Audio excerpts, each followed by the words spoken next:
Hi guys, back again. Obviously got too much bloody time on my hands for doing this stuff, so I just thought I'd get another video in while I got the time spare. I'm going to be busy in the next few days, so I thought I might do just a short expo on the 530 Lockwood knob set. This is relative to, well, indirectly to Bill Bacardi. He mentioned when I did my first stock lock Sunday. I picked open that generic 530 kick.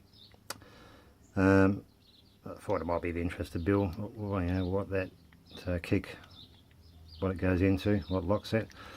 So this is a chrome plated one. This is actually a 530 knob set. They're actually commercial grade. Been around for a long time, probably 70s, early 80s. And they still actually make these to this day as a Rabbi. They're bloody expensive too. I mean, my trade price for one of these, brand new today, is probably $130, and that's trade. So you've got to add a bit more to that when you install one to the customer. So yeah, bloody expensive. But this one, you see the profile. Yeah, it's actually an AE profile. I'm pretty confident this would have come from a government installation of some description, maybe a school or a housing trust building. It's missing the actual spindle bar, so maybe I think this might be a classroom function lock. Yeah, these profiles, the AE and the rest of the series, they're old school Lockwood, like semi-restricted back in the day, mostly for government installations. But that's the key. That's a silver blank, so that's aftermarket blank. Yeah, LW9, which obviously you can still buy, hence the silver brand. They're a great little system, these series, because you had your master profile, but you also had your Mason King profile, which is, yeah, it was pretty up to date back in the day. So anyway, that's another story, different time. What I might do is I'd take it apart and just show what's inside. Like I said, it's missing the spindle mechanism, so it wasn't an entrance set, so I would hazard to guess it's probably a classroom function. Would have had another lockable knob inside. That's the actual inside of the knob for an entrance set. Yeah, pretty much. Snib to open and snib to lock. But in this box, it's an old new stock actually. The box is pretty tatty. You think, oh yeah, bloody what's in that rubbish, but it's actually brand spanking new. It's a 930 series lever set, which is of the same ilk and design internally as the 530. Just that the lever set was a 930, and they were fire rated too for 4 hours, so very expensive lock. Commercial grade, of course. There we go, see, Ogden Industries, so that gives its age away, so that'd be early 2000s I would say. Yeah, I'm up in the air what happened to Ogden Industries actually. I think they may have changed their name for a period of time to Lockwood Security Products before, that global bloody monster Assa Abloy, swallowed them up. But yeah, this is the 930. It's actually a polished brass. It's brand new. I don't know, got that much bloody gear I never used it. Anyway, that's the latch assembly for it, which is exactly the same as latch assembly for a 530. Just for out of curiosity, of interest, these latches alone, you can buy them separately. And again, it's a Lockwood product. I think they're about, my price is about $46 just for the latch. That's trade. So yeah, the prices are crazy. Anyway, that's the It's the key bitting, so it's not too bad. Maybe if that was a other way around, it might be a bit more interesting, but yeah. That's just like a filler plate. You've got to be careful with them too. You can't use them on a fire installation door, so cause they melt and potentially stop you from exiting the door in an emergency.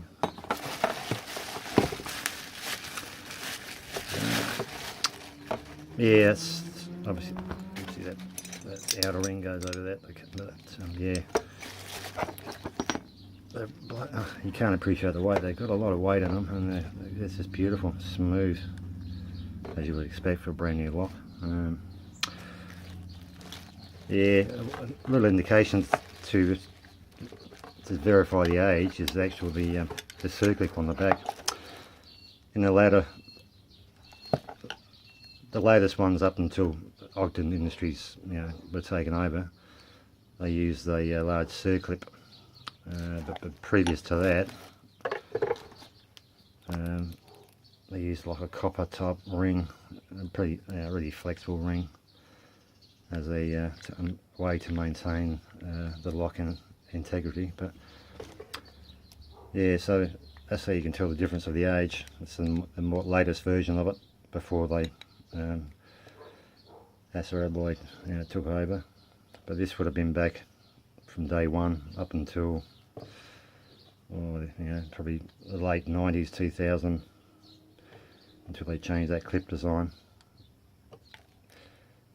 Pretty much the same internals, but different applications for different functions, like storeroom, classroom. Anyway, I'm not going to take this apart. This is this is a bit of a keepsake. I don't know why I hang on to things, but anyway.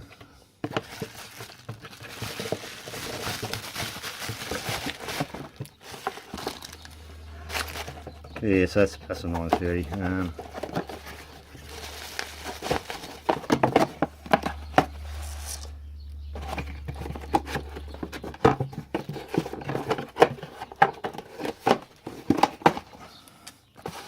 Anyway, that's not what we're talking about, the 530. I'll just actually take it apart quickly, just to give a rundown what's inside. There's not much to them, they're pretty basic. With these copper things, I don't like them personally. I mean, obviously they're easier to remove, but just got to pry them off and get them to a point, and they just flop off like that. When you put them back, you just straighten them up, put them in there, and just get some multi grips or some pliers just to crimp it in place. Yeah, it suddenly comes off. There goes the bloody spring. Gee, unbelievable. Anyway, I know where it is, I can see it. It comes off the actual knob itself. Yeah, this is not the normal adapter for a 530 entrance set. That's, I would say, is a classroom adapter for the ends of the knob.